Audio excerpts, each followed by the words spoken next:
Hello and a very warm welcome to you all. I'm Vikas Nangia with another episode of Cyberwatch. Ladies and gentlemen, a program through which you get to meet technocrats, thought leaders and subject matter experts. At Cyberwatch, we often lay emphasis on let's fight the dark side together. Today on the program, we'll talk about the relevance and the significance of cyber defense. And our topic of conversation is collaboration between governments to enhance citizen cybersecurity. And to discuss on the topic, we've got two very special guests who've flown in all the way from Texas. My first guest on the program is an innovator, technology futurist. He is the president of SBase Technologies Incorporation. My guest is Bharath Sama. My second guest on the program is an industry veteran, a well-known face on Cyberwatch. It's Lalit Ahluwalia, the founder and CEO of Digital X-Force and iTrust X-Force. Bharath and Lalit, thank you so very much for joining us on Cyberwatch.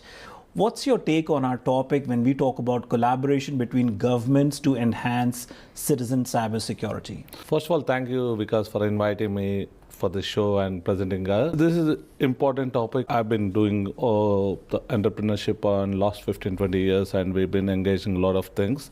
But the last 5 years, we saw a lot of data. Like, it's a digital world right now. It's coming to, the world is coming together, and we have to see, evolve it and grow together around the world.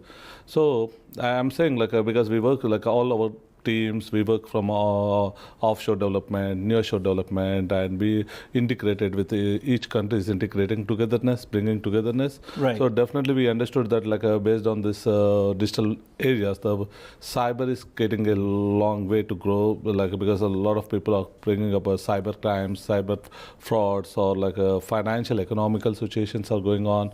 So definitely government has to understand this and make sure that they will integrate global cooperation on this one, how to work around with them. Because suppose, like, all my team is in India, who is building around the clients, definitely we have a lot of financial transactions going on, or a lot of data is transforming going on. So it's more important, all these areas, definitely. Yeah, Lalit? No, I think it goes without saying we are living in one global world. Mm-hmm. And everybody's familiar with the term globalization. Absolutely. Something happens in one part of the world, the other part of the world is equally affected now. Okay? And in the new world, when we say data has become the new fuel, it's not the oil. Earlier it used to be Middle East crisis, the oil prices are going up. Now it's the data crisis and the cyber crisis that can bring one global world to a standstill. Right. That's exactly is what the globalization and the global cooperation is needed. And more so when the digital front comes and the cyber threats are becoming more and more prevalent. Right. It's important that the governments share those same essence and in the same spirit all the information that can really protect the citizen interest not only in their own country but in other countries as well, to make the whole world a safer place. Yeah. So what are the key elements here when we talk about international cooperation, specifically talking about cybersecurity? See, there are a lot of key elements. The first and foremost, so just to play it out in a simple terms, right? Terrorism. I think everybody's familiar with the term terrorism. Absolutely. If terrorism strikes in some part of the world, everybody wants to know. More importantly, a terrorism in some part of the world should trigger the heads up in other countries as well. Hey, if this is happening here, it can be prevalent here too. That's the same essence for the cyber threat. Cyber intelligence becomes the first and foremost. Yes. Then it's not about just the cyber threats and the cyber technology alone. It's the technology advancements itself. Right. We're talking about the country A is taking big leaps or making big leaps in quantum. Right. The other country is making significant advancements in the AI, artificial intelligence. Yes. There's so much to learn from each other and so much to bridge the gap between each other that we can all benefit from. Great input from you, Lalit. And, building up on that, I want to reach out to you, Bharath, now. Let's talk about the government, like central government and the state governments, how they could work in alliance with each other, maybe at a private level or at a government level. What are the areas that they should be focusing on and why it is so significant? So Yes, definitely. Like a state government has a different thinking, different perspective, and the central government has overall thinks all the states how they drive Some it. could be common as well. Common ways, but definitely because they has to think about the international aspect way, and they has to think about all the states. For each state has a different angles, definitely. Right. So definitely, if I come from a state of Telangana, like from Hyderabad city. Right. So we are evolving in the lot of technology side, like because if you say, because when I come back 20 years before 2 years, we don't see from I come from when I come of backgrounds from rural areas or villages side, you don't see so much of social media. You don't have a Facebook. You don't integrate togetherness. But now the people are connected together. Right. So it's not like state or central, but like the policies are different basically. Obviously, like central and state sit together, understand the policies, what to change, and bring some cyber experts or grow with advocacy, form a advocacy, and understand the future. Like so, whatever we are building now, it's for future. Right. Basically, the digital world is going to grow for future. Right. So last decade it changed a lot, and we have to understand that, and we have bring that kind of leadership and evolve into that side. Yeah. Lalit, you address a lot of Chamber of Commerce meetings. You've been invited often as a keynote speaker at various other, IT conferences as well. In your opinion, is there a need to develop a sister city concept when we talk about cybersecurity at a state-to-state level, or maybe at a national level from government to government? I think because more than the sister networks, we need to bring the global brother and sister network. Great. Honestly, okay. We have to kind of start looking at beyond the lenses of countries or central government and state governments because this is not a war of one. There's few things which are not just limited to a city or a state or a country now anymore. Correct. Think it's of at the global COVID. level. Yeah. Think of COVID. Everybody went through the whole COVID, Sure. right? Sure. Was that restricted to one country or one state, or was this a world problem? Now, that actually leads me another interesting question. You see, when you gave the example of COVID, there were certain countries which took, major initiatives. Then there were others who were lacking with resources.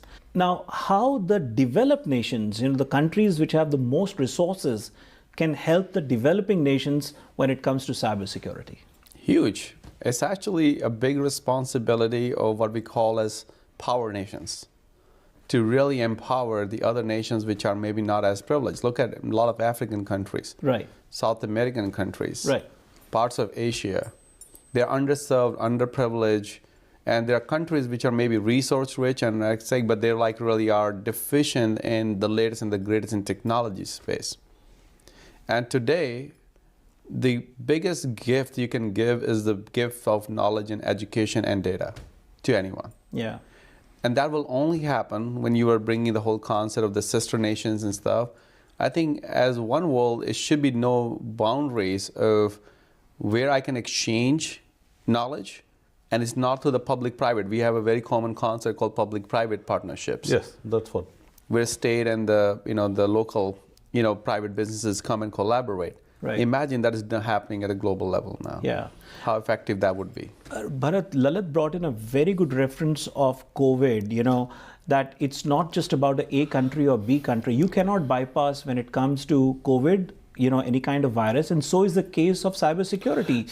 Today, you can't bypass or ignore any country. You have to make sure if they are not equipped, any other country which has the resources, they have to make sure that they are equipped as well. And that's how, you safeguard yourself. Yes, because that is right. End of the day, like I say, it's a single agenda. Like the world became togetherness. There is nothing like so it's a different country right now. Coming to the cybersecurity side, if I sit in US and work here for my customers, or if my people working from offshore team or like from India, so everybody is getting affected the same way. Because see, like the emails what I get from yesterday, we got one of my employee got a fraud protection, and some people people send an emails, and she paid them 40,000 rupees from her pocket, and she figured out it came through my name, showing me my name Bharath Sama, but they're seeing my name, they're thinking that the president is asking. Why a president will go and ask them? But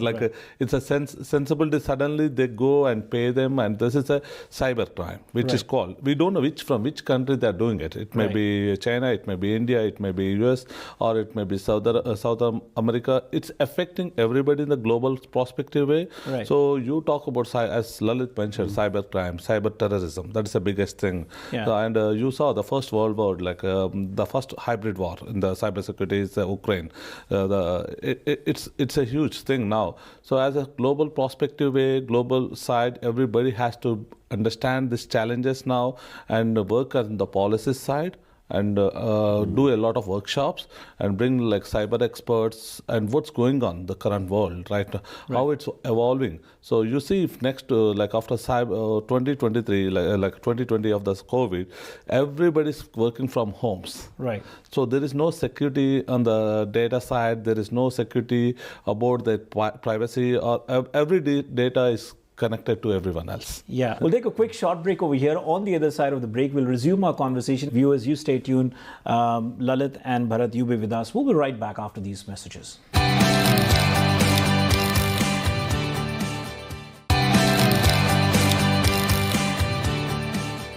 Just before the break, Bharath made a good point that people are working from home these days, and that's happening across the globe. How do we ensure that they're secure when it comes to cybersecurity? I think this is a problem for every country, every organization, and thanks to the new form of digital adoption, especially with COVID, right, when everybody was working remote. Yes. Now, most of the companies, even at most, are working hybrid. Right. Which means there are a lot of remote workers. They'll have to log in and work and then continue the same task. Now the question about how you can make sure that whatever they're doing is being securely without compromising your company's data, which you are committed to your customers, that will be safeguarded and protected, and how that's not getting exposed when one of my rogue employees or they do something malicious, whether that's done consciously or unconsciously, intentionally or unintentionally, both ways. Right. Now, there's certain methods that I will say basic hygienic things. Number one, the machines that they log in, they need to be virus protected. They should have proper what we call as mechanisms of managing anything which is malicious coming, right? They're constantly watching for that. When they're connecting to your company resources, they should be connecting through very secure connections. Secure tunnels, encrypted data, what we call so that even if somebody taps into that, they cannot really diagnose that. But also enabled with multi-factor authentication. I said you have to assume your credentials are compromised. Right. You don't want to let that happen. So apply that layer of defense. The other thing that I also see in companies now do a little bit of privacy stuff too. Means when they're logging in and when they're logging out, or the transactions being monitored, or certain transactions when you're doing, stock trading, for example. Right. That's the reason why some of the big banks like JP Morgan Chase and stuff are asking stock traders to come back. Right. Because they cannot allow those transactions to happen. The sensitivity, the nature of those transactions.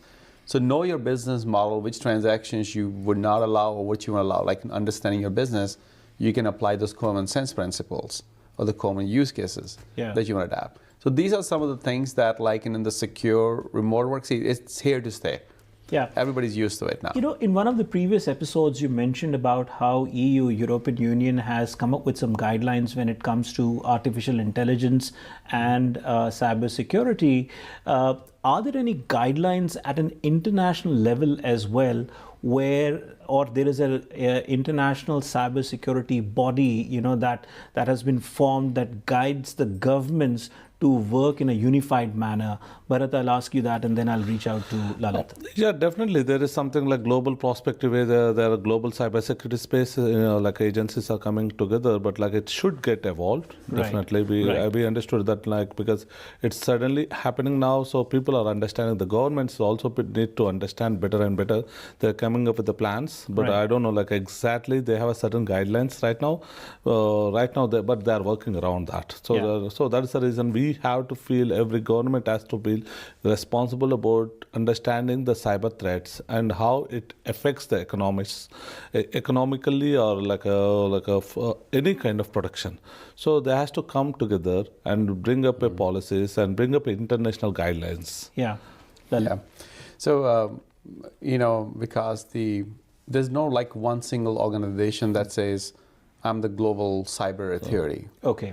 Why? Because it's political in nature. As you can, there's no one single, like UN, United Nations is not like authority, they're just facilitator. Correct. So there's no such one single authority per se.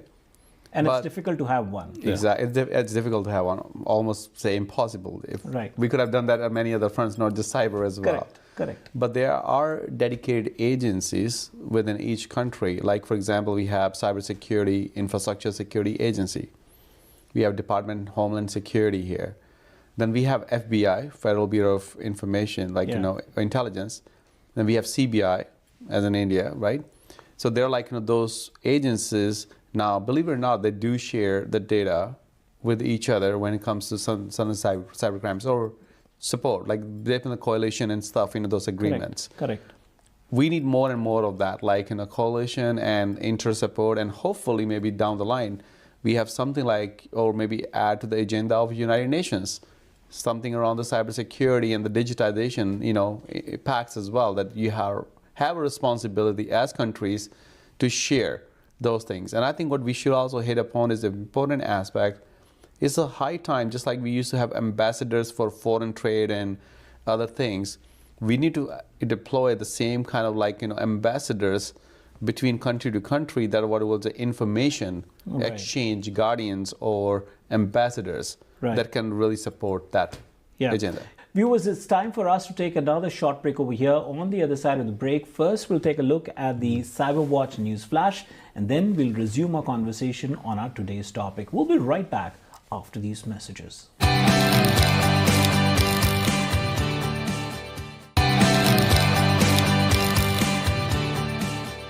Welcome back. You're watching CyberWatch, ladies and gentlemen. Today on the program, we are talking about collaboration between governments to enhance citizen cybersecurity. On the program today, we have with us Bharath Sama, the president of SBase Technologies, and we also have with us Lalit Ahluwalia, the founder and CEO of Digital X-Force and iTrust X-Force. But before we resume our conversation on our topic, let's take a quick look at the CyberWatch News Flash. Billions of Android users face Wi-Fi hotspot hacking risk. A new Wi-Fi vulnerability affecting over 2 billion Android devices worldwide enables hackers to create fake clones of trusted Wi-Fi networks to intercept user data. The flaw lies in the popular open source WPA supplicant software used to secure Wi-Fi connections. It tricks users into connecting to a hacker's malicious network instead of the real one. Hackers can easily obtain network names to clone by walking around buildings and scanning. Another flaw in Intel's Linux Home Wi-Fi software allows unauthorized access to protected networks, putting devices and data at risk. Hackers can fully compromise home Wi-Fi to steal sensitive information or infect devices. Both issues are fixed in updated software, but Android users must wait for security patches. Experts urge users to manually configure saved enterprise network certificates as a stopgap. So that was the news that made the headlines in recent times. We'll continue and resume our conversation, Lalit. Moving forward with our conversation on our topic today, each of the countries, they have, their respective consulates and embassies in every other nation. Can these consulates and the embassies in some or the other way play a pivotal role in collaborative cybersecurity? Absolutely, yes. I think they can play a huge role in that. The structures are set, but how we can now expand and build upon those structures is critical now. Because the way and we're operating based on the schemas that were laid out, the needs and the demands of why, and most of are trade policy driven. Right. That's the agenda, right? Or like, policy driving factors, right? That they really want to, or represent countries' interests. Now you bring in the global interest in mind, right? What I would also say is time to now go beyond just relying on the ambassadors and the embassies and stuff like that were nominated by the government. Right. Just like the public-private partnership. I would even go beyond a point that the governments now should start looking for people from the private sector to come and become the champions, like call it IT ambassadors, call it cyber ambassadors. They need to kind of like formulate that really are connected to the broader audience and then connect the dots for them, because the government itself will not be able to scale to those levels. Yeah. And by combining that factor and then enabling them and empowering them with the latest and the greatest tools, technologies, and knowledge, I think we can go a long way. That's good. So what are some of the key fundamentals that they should be really focusing on? Bharath, you want to expand on that? Oh, definitely, because see, the problem for the cybersecurity is not only by government, it's people's problem, it's an entrepreneur's problem, the industrial's problem. Right. So definitely everybody is coming a different agenda, different problem. So as Lalit mentioned, definitely we need to do a public and private partnerships and bring up all the expert analyzers and understand the real challenges coming from different areas. So we have to integrate together and drive a workshops around it. And not, as I mentioned, like each country has a different problem, but international has the same problem coming together. So you have to evolve this and bring up a expert opinions, like and bring them as an IT ambassadors, or like coming as a Lalit mentioned, being an IT ambassador. Now it should be coming like a IT cyber ambassadors or something like that. Right. So look at like each country is investing on the defense side, or like integrating with them like from long way. Now cyber weapons are coming out, so definitely the government has to initiate budgets to that area to see how we can evolve, like how we secure ourselves, how we secure the global world, Right. and come up with a plan of actions. Let's say in our case, we take the example of India. You are keeping the Indian norms and nuances in consideration, and you are doing the business in the United States. So let's understand, from a private entity, involvement of government also comes over here when we are talking about country to country and the rules and regulations.